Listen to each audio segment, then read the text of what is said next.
പരിശുദ്ധ പരമദിവ്യകാരുണ്യത്തിന് ആരാധനയും സ്തുതിയും പുകഴ്ചയും ഉണ്ടായിരിക്കട്ടെ. അപ്പോൾ ലിയ സെബാസ്റ്റിൻ്റെ കല്യാണം കഴിഞ്ഞു. അവളുടെ ആഗ്രഹങ്ങൾ അങ്ങനെ തന്നെ ഇരിക്കുന്നു. അത് നടപ്പിൽ വരുത്താൻ അവൾക്ക് അവലംബമാകാൻ അപ്പനും അമ്മയും ഇല്ല. അതുകൊണ്ട് അവളുടെ ബന്ധുക്കൾ അവളുടെ ജീവിതം നഷ്ടപ്പെടുമെന്ന് വിചാരിച്ചുകൊണ്ട് ബന്ധുക്കളെ കല്യാണം കഴിപ്പിച്ച് കൊടുത്തു. പിന്നെ നമ്മുടെ ആഗ്രഹങ്ങൾക്കൊന്നും അവിടെ വലിയ പ്രസക്തിയില്ല. അവിടെ 2 കുഞ്ഞുങ്ങളുടെ അമ്മയായി. അപ്പോൾ തൻ്റെ പഠനങ്ങൾ, അതുപോലെ തന്നെ തൻ്റെ ജോലി, അങ്ങനെ ഒന്നും ചിന്തിക്കാൻ പോലും അവിടെ പൊസിഷനില്ല, സ്പേസ് ഇല്ല. അവസാനം 2 പ്രസവം കഴിഞ്ഞ കുഞ്ഞുങ്ങളൊക്കെ ഒരു 2 വയസ്സൊക്കെ 3 വയസ്സൊക്കെ കഴിഞ്ഞപ്പോൾ വെറുതെ വീട്ടിലിരുന്ന് ബോറടിക്കണമല്ലേ, ഇത്തിരി പഠിച്ചതല്ലേ എന്ന് വിചാരിച്ചുകൊണ്ട് അവളൊരു ജോലിക്ക് പോകും. അപ്പോൾ ജോലിക്ക് പോകുമെങ്കിലും ആ ജോലിയോട് ഭർത്താവിന് താല്പര്യമില്ല. ഓരോ മനുഷ്യൻ്റെ ടെൻഷൻ വരുന്ന സ്ഥലങ്ങൾ കണ്ടില്ലേ? സ്ത്രീകളുടെ ജീവിതം മുന്നോട്ട് പോകുമ്പോൾ വരുന്ന സങ്കടങ്ങൾ കണ്ടില്ലേ? ഇതെല്ലാവരുടെയും സങ്കടങ്ങളാണിത്. ലിയ സെബാസ്റ്റിന് മാത്രമല്ല. അവൾക്ക് ജോലിക്ക് പോയി, വീട്ടിൽ ഇഷ്യൂസായി. കാര്യം നമ്മൾ ജോലിക്ക് പോകുമ്പോൾ ഈ കുഞ്ഞുങ്ങളെ വേണമെങ്കിൽ എന്തെങ്കിലും വീട്ടിൽ ശ്രദ്ധിക്കപ്പെടാതെ വീഴുക, തട്ടുമുട്ടുക, സമയത്ത് ഭക്ഷണം കിട്ടില്ല, കിടന്ന് കാറുക, അവർ ചിലപ്പോൾ വെയിലത്ത് എണ്ണയിട്ട് വെയിലത്ത് പോയി തലയിൽ പനി പിടിപ്പിക്കുക. പിന്നെ അത് വീട്ടുകാർക്ക് പിന്നെ വൈകുന്നേരം ആകുമ്പോൾ കുഞ്ഞുങ്ങളുടെ കരച്ചിലും. അപ്പോൾ നീ ജോലിക്ക് ഓടിയിട്ടല്ലേ എന്നുള്ള ഭയങ്കര ഡയലോഗും, ഭ്രാന്ത് പിടിച്ചു പോകും ജീവിതം ഇല്ലേ? ഇപ്പം ഇങ്ങനെ ഭ്രാന്ത് പിടിക്കുന്ന ഒരവസ്ഥയിൽ ഇവിടെ ജോലിക്ക് പോകുന്നുണ്ട്, പക്ഷേ ഇഷ്യൂസ് വീട്ടിലുണ്ട്. അവരുടെ അവസ്ഥ മടുത്ത്. ഇതാരുടെ ജീവിതമാണ്? നിങ്ങളുടെയൊക്കെ പലരുടെയും ജീവിതമാണ്. നിങ്ങൾ പല ആൾക്കാർ അനുഭവിക്കുന്ന അവസ്ഥകളാണ് ഇതൊക്കെ ശരിക്കും പറഞ്ഞാൽ. ഒക്കെ ഇത് മടുത്ത് പിന്നെ വെറുതെ വീട്ടിലും ജോലിയിലും അവിടെ പ്രശ്നങ്ങളുണ്ട്, പിന്നെ വീട്ടിലും ഇങ്ങനെ പ്രശ്നമാണ്. അയാൾ നിർത്തിയേക്കാമെന്ന് വിചാരിച്ചു. ജോലി അങ്ങനെ നിർത്തി. ഇപ്പോൾ ഭർത്താവിൻ്റെ ഒരു വഴക്ക് കുറഞ്ഞ്. ഇപ്പോൾ ഒരു ലേഡി അനുഭവിക്കുന്ന സ്വകാര്യ സങ്കടങ്ങളും സംഘർഷങ്ങളും ഉടമ്പടി എങ്ങനെ കൈകാര്യം ചെയ്യുന്നു? അല്ലെങ്കിൽ ഒരു ബോയ്, അല്ലെങ്കിൽ ഒരു പുരുഷൻ അനുഭവിക്കുന്ന സ്വകാര്യ സങ്കടങ്ങൾ, നിങ്ങളത് ഉടമ്പടിയെ ആ ഒരു പെർസ്പെക്റ്റീവിൽ പഠിക്കുമ്പോഴാണ് നമ്മൾ ഞെട്ടിപ്പോണത്. ദൈവം ഈ കാലഘട്ടത്തിന് പറ്റിയ പ്രെയർ ഓഫ് ദിസ് ടൈം, ഈ കാലത്തിന് പറ്റിയ ഒരു പ്രാർത്ഥന. അതുകൊണ്ടാണ് നിങ്ങളെല്ലാം ഇങ്ങനെ ഇരച്ചു നിൽക്കണം ഇവിടെ. എന്തുകൊണ്ടാണ്? കർത്താവ് നിങ്ങളോട് സംസാരിക്കുമെന്ന് നിങ്ങൾക്കറിയാം. അമ്മ മാതാവ് നിങ്ങൾക്ക് വേണ്ടി മാധ്യസ്ഥം വഹിക്കാൻ നിങ്ങൾക്കറിയാം. നിങ്ങളുടെ പച്ചയായ ജീവിതമാണ് ദൈവം ഇവിടെ കൈകാര്യം ചെയ്യണം നിങ്ങൾക്കറിയാം. ഇന്നല്ലെങ്കിൽ നാളെ ദൈവം നിങ്ങളെ സ്പർശിക്കും. ഇപ്പം തന്നെ അത് സ്പർശിക്കാൻ വേണ്ടി ശക്തമായി സ്തുതിക്കട്ടെ. ഹല്ലേലൂയ.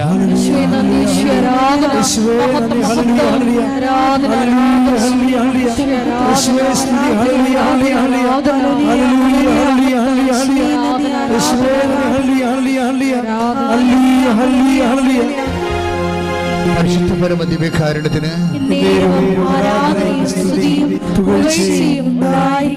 എൻ്റെ പ്രിയപ്പെട്ടവരെ, അതായത് ഇപ്പം ഇങ്ങനെ വന്ന് അവൾ വീട്ടിലിരിക്കുകയാണ്. ലിയ സെബാസ്റ്റിൻ വീട്ടിലിരിക്കുകയാണ്, ജോലിക്ക് പോകണില്ല. അതിൻ്റെ സങ്കടങ്ങളുണ്ട്. നമുക്ക് സ്വകാര്യമായ, നമ്മുടെ ലേഡീസിന് സ്വകാര്യമായ കുറേ ആവശ്യങ്ങളൊക്കെ ഇല്ലേ?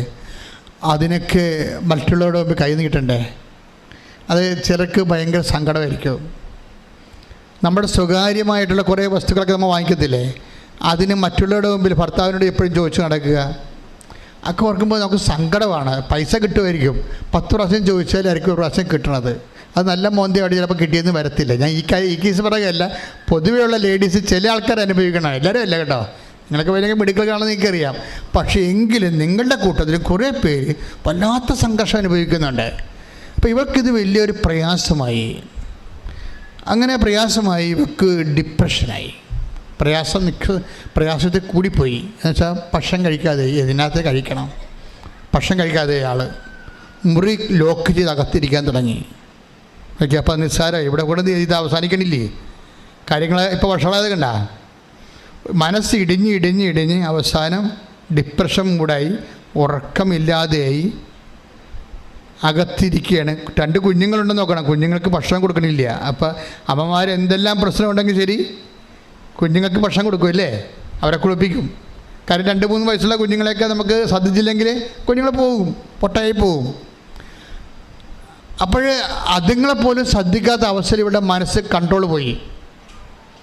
അതുങ്ങളെപ്പോലും സ്വന്തം കുഞ്ഞുങ്ങളെ പോലും സമയത്ത് ഭക്ഷണം കൊടുക്കാൻ അവൾ കുളിക്കണില്ല, അവൾ കുളിക്കാൻ തോന്നണില്ല.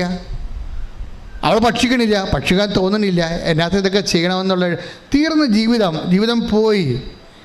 ഇനി ചാകണ വരെ ഇങ്ങനെ ജീവിക്കുക. അതുകൊണ്ട് ഇങ്ങനെ ഒരു സൈലൻറ്റ് സൂയിസൈഡ് ടെൻഡൻസി ആളിന് ഡെവലപ്പ് ചെയ്തിരിക്കുകയാണ് ഈ മുറി ലോക്ക് ചെയ്തുകൊണ്ട്.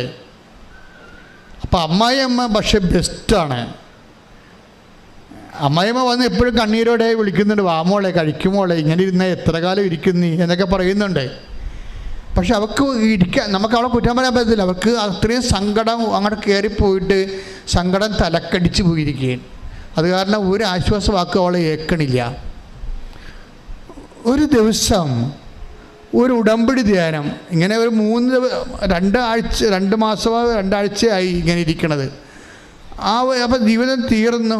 എപ്പോഴെങ്കിലും ഒരു മരണം വരും, അപ്പം കണ്ടുമുട്ടാം, ഞാനായിട്ട് മരിക്കണില്ല എന്നൊക്കെ ഉള്ളൊരു മാനസികാവസ്ഥയിൽ അങ്ങനെ കഴിഞ്ഞു പോകുന്ന ദിവസങ്ങളാണ്. പെട്ടെന്ന് ഇവൾ മൊബൈലിൽ ഒരു ഇൻസ്റ്റഗ്രാമിൽ ആരോ നമ്മുടെ ഈ ഉടമ്പടി ധ്യാനത്തിൻ്റെ ഒരു കഷ്ണം വെട്ടിയിട്ട് കൊടുത്ത്, കൊടുത്തതല്ല, ഇങ്ങനെ ഇപ്പോൾ ആൾക്കാർ ചെയ്യുന്നുണ്ടല്ലോ, കുറേ പ്രേക്ഷിത പ്രവർത്തനം ചെയ്യുന്നുണ്ടല്ലോ ആൾക്കാരൊക്കെ, വലിയ പ്രേക്ഷിത പ്രവർത്തനമാണേ. നമ്മളറിയാത്ത ആൾക്കാരൊക്കെ ഇങ്ങനെ ഉടമ്പടി ധ്യാനം എടുത്ത് കട്ട് ചെയ്തും സാക്ഷ്യം കട്ട് ചെയ്തൊക്കെ ഇട്ടേക്കാണ്. അതിനേക്കാളൊക്കെ വലിയ സുവിശേഷ വില ഒന്നുമില്ല.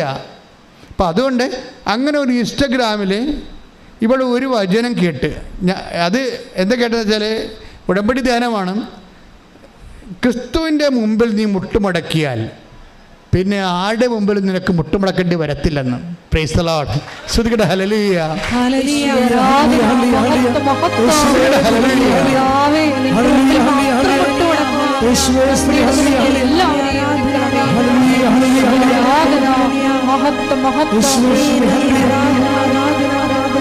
അതായത് എപ്പോഴും എൻ്റെ മക്കളെ, നിന്നെ രക്ഷിക്കാനുള്ള ഒരു അഗ്നി ചാരത്തിൽ പൊതിഞ്ഞ് ദൈവം നിൻ്റെ ഉള്ളിൽ നിക്ഷേപിച്ചിട്ടുണ്ട്.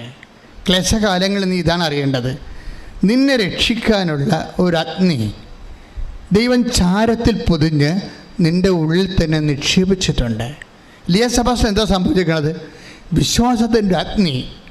ഇപ്പം സങ്കടമാണ് ഭയങ്കര, തകർച്ചയാണ് ഭയങ്കര, ജീവിതം തീർന്നിരിക്കുകയാണെങ്കിലും വിശ്വാസത്തിൻ്റെ ഒരു അഗ്നി, അതിന് അഗ്നിക്കൊണ്ട ഗുണമെന്ന് വെച്ച് കഴിഞ്ഞാൽ അത് പെട്ടെന്ന് വചനങ്ങൾ കാറ്റടിച്ച് കഴിഞ്ഞാൽ അത് കത്തും.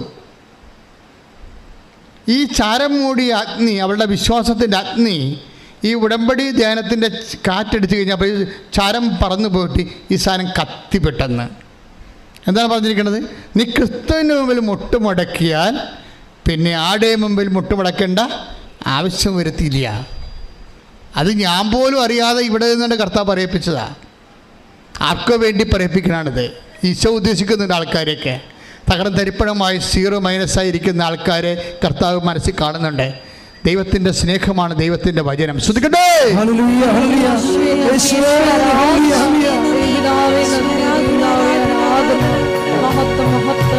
പരിശുദ്ധ പരമദിവ്യകാരുണ്യത്തിന് സന്തോഷത്തിൽ പറഞ്ഞ് ഈശോയ്ക്ക് തോന്നണം നിങ്ങൾ അങ്ങനെ പറഞ്ഞതെന്ന്. പരിശുദ്ധ പരമദിവ്യകാരുണ്യത്തിന്, പരിശുദ്ധ പരമദിവ്യകാരുണ്യത്തിന് സ്തുതിക്കട്ടെ. ഹല്ലേലൂയ.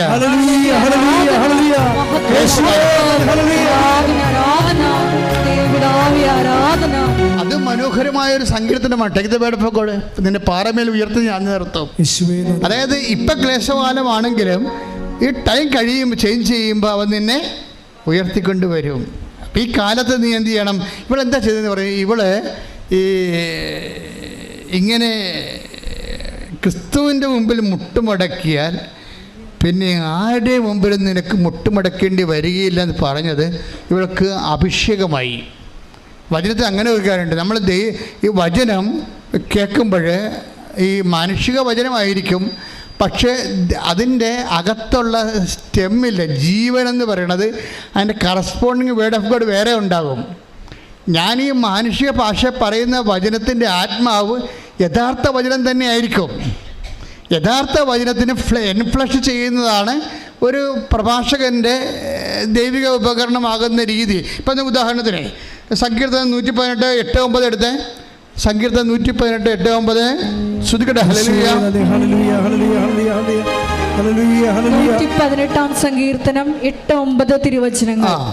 മനുഷ്യനിൽ ആശ്രയിക്കുന്നതിനേക്കാൾ കർത്താവിൽ അഭയം തേടുന്നത് നല്ലത്. പ്രഭുക്കന്മാരിൽ ആശ്രയിക്കുന്നതിനേക്കാൾ കർത്താവിൽ അഭയം തേടുന്നത് നല്ലത്. ഇതാണ് ഇതിൻ്റെ ആക്ച്വൽ വേർഡ് ഓഫ് ഗോഡ്. ഇതിൻ്റെ തന്നെ അഭിഷേക സമയത്ത് ഇതാണ് ഇതിൻ്റെ സ്കെൽട്ടൺ എന്ന് പറയുന്നത്. അത് കറക്റ്റ് വേർഡ് ഓഫ് ഗോഡാണ്. എന്താണ്? മനുഷ്യന്മാരിൽ അഭയം തേടരുത്, രക്ഷ നൽകാൻ കഴിയാത്ത മനുഷ്യരിൽ ആശ്രയിക്കരുത്. അതാണ് വേർഡ് ഓഫ് ഗോഡ്.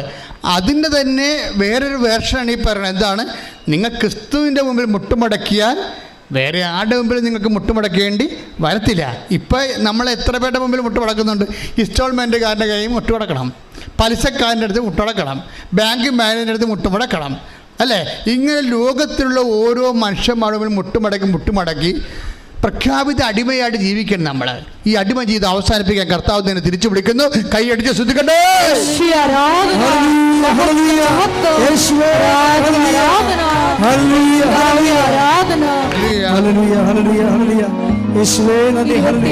സങ്കീർത്തനം 5-ാം തിരുവചനം. 27-ാം സങ്കീർത്തനം 27:5. ക്ലേശകാലത്ത് അവിടുന്ന് തൻ്റെ ആലയത്തിൽ എനിക്ക് അഭയം നൽകും, തൻ്റെ കൂടാരത്തിനുള്ളിൽ എന്നെ ഒളിപ്പിക്കും, എന്നെ ഉയർന്ന പാറമേൽ നിർത്തും. ഈ ക്ലേശകാലത്ത് ദൈവം സംരക്ഷിക്കുന്ന രീതികളാണ്. അപ്പോൾ ദൈവ സംരക്ഷണം എപ്പോഴായാലും ക്ലേശകാലത്തായാലും ഉണ്ടാകും. പക്ഷെ നീ അത് ശ്രദ്ധിക്കണമെന്നേ ഉള്ളത്. ഇപ്പം ലിയ സെബാസ്റ്റ്യൻ ശ്രദ്ധിച്ചു. ആ ഒരു ശ്രദ്ധ എന്ന് പറയുന്നത് ദൈവം ഇന്നല്ലെങ്കിൽ നാളെ വന്ന് എന്നെ വിളിക്കും. ഞാൻ മുറി അടച്ചിട്ട് ഭക്ഷണം കഴിക്കാതെ ഡിപ്രസ്ഡായിട്ട് കരഞ്ഞു തല്ലി എൻ്റെ ജീവിതം പോലും ഇനി എനിക്ക് എന്തിനെന്ന് പറഞ്ഞ് ബാധ്യതയായിട്ടിരിക്കണമെങ്കിലും എപ്പോഴെങ്കിലും കർത്താവ് എൻ്റെ അടുത്ത് വരും എന്നുള്ള ഒരു ഓർമ്മ അവൾക്കുണ്ട്. ആ ഓർമ്മയിലാണ് ഈ വചനം അവളെ സ്പർശിക്കുന്നത്. എന്താണ്? നീ ക്രിസ്തുവിൻ്റെ മുമ്പിൽ മുട്ടുമടക്കിയാൽ വേറെ ആരുടെ മുമ്പിലും മുട്ടുമടക്കേണ്ടി വരത്തില്ല. അപ്പോൾ അവളത് നോക്കിയപ്പോഴിത് ഉടമ്പടി എന്നും പറഞ്ഞ് ഒരു ധ്യാനം നടത്തുന്ന സ്ഥലത്ത് നിന്ന് വന്നതാണ് അവർക്ക് മനസ്സിലായി. അവർക്ക് ഈ കൃപാസനത്തെ കുറിച്ച് അറിയത്തില്ല. ഈ മൊബൈൽ ഈ കാലത്ത് എന്തുമാത്രം ഏറ്റവും വലിയ സുവിശേഷ വില ചെയ്യണ മൊബൈലാണ്. അതാണ് രസം. മൊബൈലിലൂടെ വന്ന സാധനമാണ്. അപ്പോൾ അത് നോക്കിയെടുത്തപ്പോൾ ഇത് കൃപാസനം. പിന്നെ കൃപാസനത്തിൽ ധ്യാനങ്ങൾ കേൾക്കാൻ തുടങ്ങി. ഉടമ്പടി ധ്യാനങ്ങൾ കേൾക്കാൻ തുടങ്ങി. ആരാധന കൂടാൻ തുടങ്ങി. അപ്പോൾ ആരാധന കൂടിയപ്പോൾ ദൈവം അവരെ സ്പർശിച്ചിട്ട് അവൾ മുറി തുറന്ന് പുറത്ത് വന്ന് അവൾ സംസാരിക്കാൻ തുടങ്ങി, ഭക്ഷണം കഴിക്കാൻ തുടങ്ങി, കുളിക്കാൻ തുടങ്ങി, കുഞ്ഞുങ്ങൾ നോക്കാൻ തുടങ്ങി. എല്ലാം മാറിയിട്ട് ഇവൾ അമ്മയോട് പറയും, അമ്മ എനിക്കൊരു 500 രൂപ തരുമെന്ന് ഇരിക്കും. അമ്മ എനിക്കൊരു 500 രൂപ തരുക. അപ്പോൾ എന്തിനടി? എനിക്ക് കൃപാസനത്തിൽ പോകാനാണ്. അപ്പോൾ 500 രൂപ പോലും പാവത്തിൻ്റെ കയ്യിലില്ല. ഒന്ന് ചിന്തിച്ചേ, 500 രൂപ പോലും പാവത്തിൻ്റെ കയ്യിലില്ല. പക്ഷേ ഒറ്റ വാക്കിൽ ദൈവം അവളെ വിളിച്ചു. അപ്പോൾ അമ്മയമ്മ പക്ഷേ നല്ല ബെസ്റ്റ് ലേഡിയാണ്. അവരുടനെ 1000 രൂപ എടുത്ത് കൊടുത്തു. നമ്മൾ പോയിട്ട് വരാൻ പറഞ്ഞു. അപ്പോൾ അവളത് സാക്ഷ്യത്തിൽ പറയുന്നുണ്ട്, അമ്മ എനിക്ക് ആരുമില്ല, എൻ്റെ അമ്മ മാത്രമേ ഉണ്ടായിരുന്നുള്ളത്.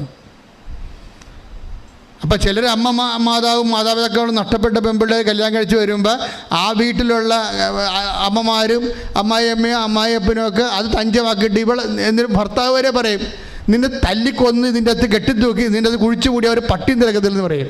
അങ്ങനെയുള്ള പട്ടികളും കല്യാണം കഴിച്ചിട്ടുണ്ട്. ഇപ്പോൾ പെണ്ണിന് അപ്പനും അമ്മയില്ലെന്ന് വിചാരിച്ചോ?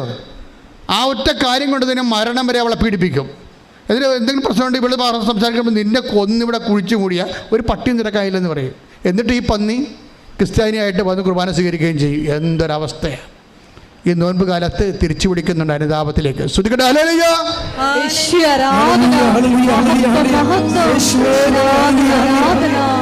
ശരിക്കും പറഞ്ഞാൽ നോൻപ് കാലത്തിലേക്ക് ഈശോ കൊണ്ടുവന്ന് ലൂപ്പ് ചെയ്ത് വെച്ചേക്കണം. ഇപ്പം ലിങ്ക് ഈശോയുടെ വചനത്തിലൂടെ സഞ്ചരിച്ചിട്ട് നമുക്ക് ധ്യാനത്തിലേക്ക് കർത്താവ് കൊണ്ടുവരുമായിരിക്കും തിരിച്ച്.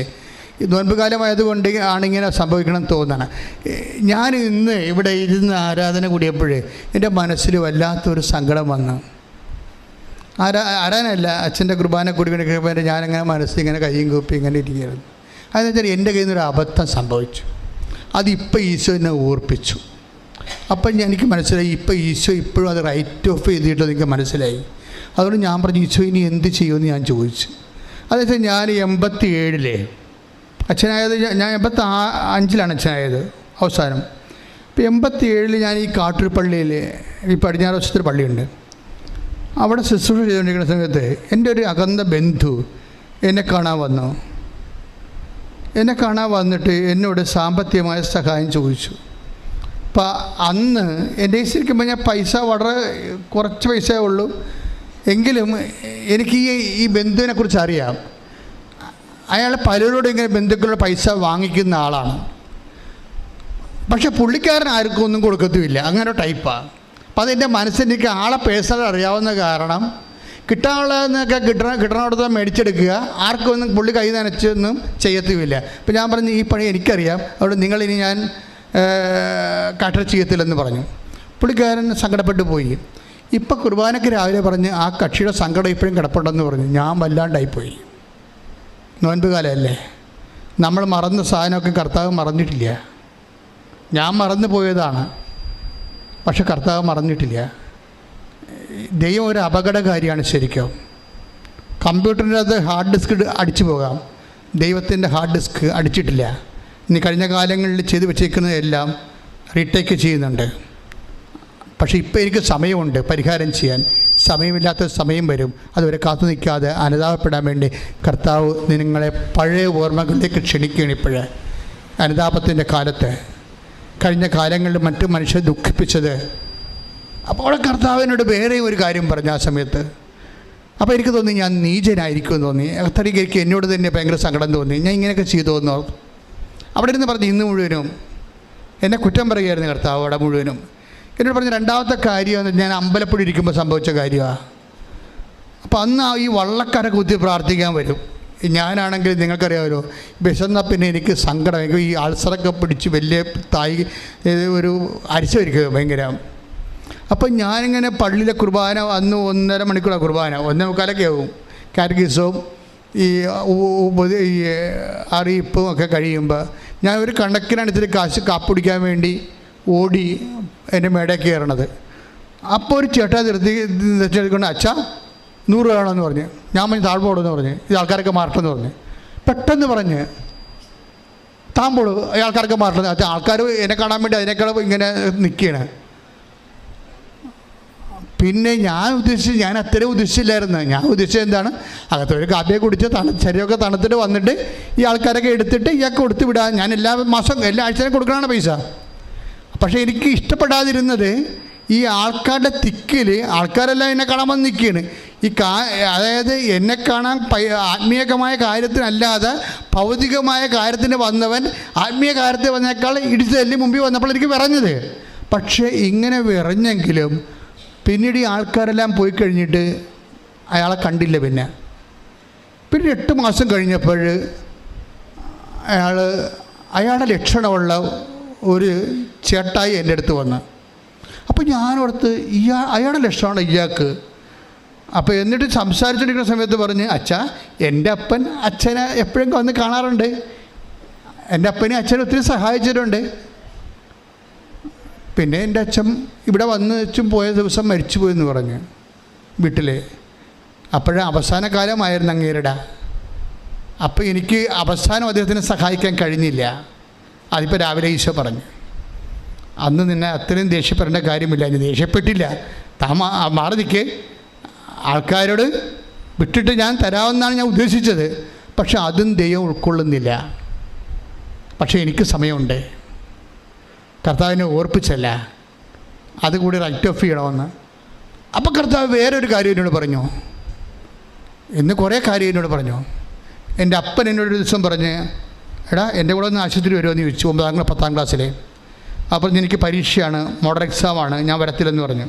അപ്പോൾ രാത്രി ഞാൻ കിടന്നുറങ്ങുമ്പോൾ അമ്മയോട് അപ്പം പറഞ്ഞ് എൻ്റെ കൂടെ ആശുപത്രി വരികയെന്ന് അവൻ പറഞ്ഞെന്ന് പറഞ്ഞു.